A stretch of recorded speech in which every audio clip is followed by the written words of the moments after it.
Hello student, मैं एकता सिंह आप सभी का ज्ञान चैतन्य चैनल में बहुत बहुत स्वागत करती हूँ। आज के इस टॉपिक में हम टी.एच. ग्रीन, जो कि हमारे पॉलिटिकल थिंकर हैं, टी.एच. ग्रीन 1836 से लेके 1882 तक इनका समय पीरियड रहता है। तो इसके बारे में इम्पोर्टेंट फैक्ट देखेंगे। बहुत छोटा सा टॉपिक है और 2-4 मिनट में ही या 10 मिनट में कंप्लीट हो जाएगा। तो शुरू करते हैं। टी.एच. ग्रीन का जन्म जो है 7 अप्रैल 1836 में यानी 1836 को यॉर्कशायर, इंग्लैंड के एक पादरी परिवार में हुआ था। टी.एच. ग्रीन को नव हीगलवादी भी कहा जाता है।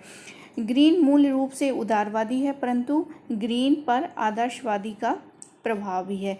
टी.एच. ग्रीन की सबसे महत्वपूर्ण रचना जो है lectures on the principle of political obligation 1876 से 80 में ये प्रकाशित हुई है। इनकी 1883 में मृत्यु के बाद, ठीक है, यहाँ से इस पुस्तक में लेखन संबंधी बातें पता चलती हैं। और 1883 में इनकी जो बुक है, महत्वपूर्ण रचना lectures on the principle of political obligation, ठीक है। इनकी एक अन्य रचना है जो कि है द प्रोलेगोमेना टू एथिक्स, जो हुई थी 1884 में ईस्वी में। तो ये कुछ महत्वपूर्ण रचना है, इसको याद रखेंगे। आगे देखते हैं हम इसकी एक और अन्य रचना देख लेते हैं। यहाँ पर lectures on English revolution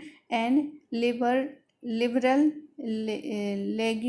legislation and freedom of contract, तो 1861। तो ये एक अन्य रचना है। बाकी तो यहाँ पर नहीं है। बाकी जो महत्वपूर्ण है वो सबसे पहली है lecture on the principle of political obligation, ठीक है। आगे देखते हैं मूल राजनीतिक विचार देखते हैं। ऑक्सफोर्ड स्कूल के 3 मुख्य विचारकों में ग्रीन जो है सबसे मेन है, महत्वपूर्ण है। ग्रीन के पश्चात ब्रैडले और बोसांके नामक प्रसिद्ध आदर्शवादी विचारक हुए हैं। आगे देखते हैं। ग्रीन ने उदारवाद का आदर्शवादी संशोधन किया है, मतलब उन्होंने उदारवादी विचारधारा तो दी है पर उसमें संशोधन हुए हैं। सेवाइन के अनुसार उदारवाद का आदर्शवाद में सबसे प्रभावी और सफल संशोधन किसने किया है? तो टी.एच. ग्रीन ने किया है। तो आपको सेवाइन जो है हर में मिल जाएगा, वो हर में बताता है कि ये इस जैसा है, ये इस जैसा है। तो सेवाइन यहाँ पर उदारवाद का आदर्शवाद में प्रभावी और सफल संशोधन किसको मानता है? टी.एच. ग्रीन को बताता है। ग्रीन ने उदारवाद को इंग्लैंड का सामाजिक दर्शन बना दिया है। ग्रीन ने व्यक्ति को मूलतः सामाजिक प्राणी माना है। तो ग्रीन के अनुसार व्यक्ति सामाजिक प्राणी है, सबसे पहले अरस्तू ने कहा था। आगे है ग्रीन कल्याणकारी राज्य के सिद्धांत के मुख्य प्रतिपादक हैं। तो ग्रीन क्या है? कल्याणकारी राज्य के बहुत इंपॉर्टेंट है, सबसे इम्पोर्टेंट यही है। ग्रीन जो है कल्याणकारी राज्य के सिद्धांत के मुख्य प्रतिपादक हैं। ग्रीन के विचार अंतर्राष्ट्रीयतावादी हैं। ऑक्सफोर्ड स्कूल पर प्लेटो और अरस्तू का बहुत ज़्यादा प्रभाव माना जाता है। ग्रीन पर आदर्शवादियों का प्रभाव देखते हैं। तो ग्रीन का कांट के विचारों से प्रभावित है। कांट का प्रसिद्ध कथन था व्यक्ति स्वयं में साध्य है। तो ये कथन किसका है? तो कांट का है। कांट ने व्यक्ति की स्वतंत्रता को अत्यधिक महत्व दिया है। कांट के अनुसार राज्य का निर्माण मनुष्यों के आपसी समझौते का प्रमाण है। तो कांट कहते हैं कि राज्य मतलब एक कंट्री का निर्माण जो है मनुष्यों के आपसी मतलब मनुष्य आपस में समझौता करने का ही परिणाम क्या है? राज्य है। आगे है ग्रीन के अनुसार व्यक्तियों का स्वभाव जो है नैतिक है। ग्रीन के अनुसार व्यक्तियों का स्वभाव क्या है? नैतिक है। राज्य के संबंधी विचार देख लेते हैं। ग्रीन के अकॉर्डिंग राज्य का प्रकृति आंगिक है। ग्रीन के अनुसार राज्य का कार्य मनुष्य जीवन में आने वाली बाधाओं को बाधित करना है। अशिक्षा, ज्ञान, गरीबी व नशाखोरी वह बाधाएं हैं जो व्यक्ति को नैतिक बनाने से रोकती हैं। ग्रीन के अनुसार राज्य व्यक्ति की चेतना का बाहरी विस्तार है। ग्रीन का प्रसिद्ध कथन था, सबसे इम्पोर्टेंट यही है, शक्ति नहीं बल्कि इच्छा राज्य का आधार है। ये किसका कथन हो जाएगा? तो ग्रीन का। एग्जाम में आपसे पूछने के यही बहुत उम्मीद है कि यहाँ से क्वेश्चन बनेगा। ग्रीन का प्रसिद्ध कथन शक्ति नहीं बल्कि इच्छा राज्य का आधार। राज्य को एक आवश्यक अच्छाई के रूप में प्रतिपादित किया। ग्रीन के अनुसार राज्य व्यक्ति को नैतिक नहीं बनाता बल्कि नैतिक बनाने की परिस्थितियां जो है उपलब्ध कराता है। अगला है संप्रभुता देखते हैं तो ग्रीन ने रूसो की भांति सामान्य हित का सामान्य चेतना पर अत्यधिक बल दिया है। ग्रीन के विचारों में रूसो की संप्रभुता और ऑस्टिन की संप्रभुता का मिश्रण पाया जाता है। स्वतंत्रता संबंधी देखते हैं तो ग्रीन के अनुसार मानव चेतना स्वतंत्रता चाहती है। स्वतंत्रता के अधिकार निहित तथा अधिकार राज्य की मांग करते हैं। स्वतंत्रता मानव चेतना में अंतर्निहित है। स्वतंत्रता अधिकारों की मांग करती है और अधिकार जो है राज्य के बिना संभव नहीं है। बार्कर ने ग्रीन के विचारों को इस कथन के रूप में कहा है।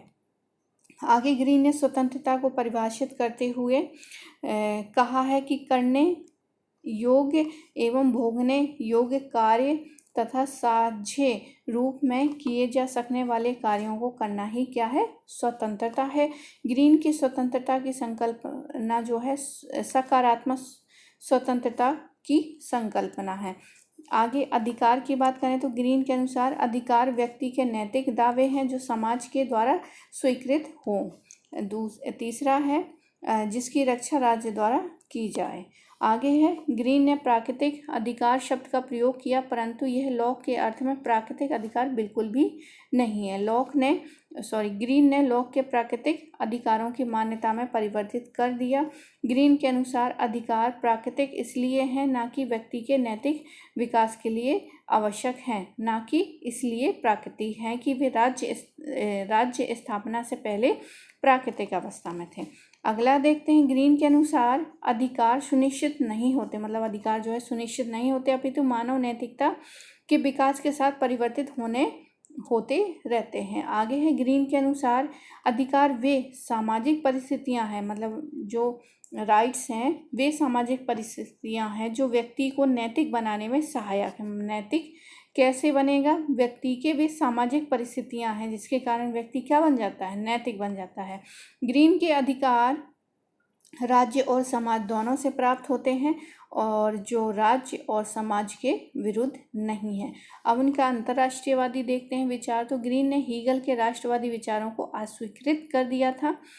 वेपर के अनुसार ग्रीन ने उदारवाद को नैतिक और आदर्शवाद को सभ्य बनाया है। ग्रीन के अनुसार राष्ट्रीय राजनीति में युद्ध मानवीय नैतिकता में कमी का परिणाम है और युद्ध अपूर्ण है। ग्रीन के अनुसार मानवीय नैतिकता में पूर्ण विकास के पश्चात जो है युद्ध स्वाभाविक रूप से समाप्त हो जाएगा। तो ग्रीन यहाँ पे मान रहे हैं कि अगर मानव में नैतिकता है पूर्ण विकास हो जाएगा, मतलब सारे जितने भी पूरे विश्व में जितने भी मनुष्य अगर उसमें नैतिकता का भाव उत्पन्न हो जाता है तो जो युद्ध की स्थितियाँ बनती हैं वो क्या हो जाएंगी, बिल्कुल से समाप्त हो जाएंगी।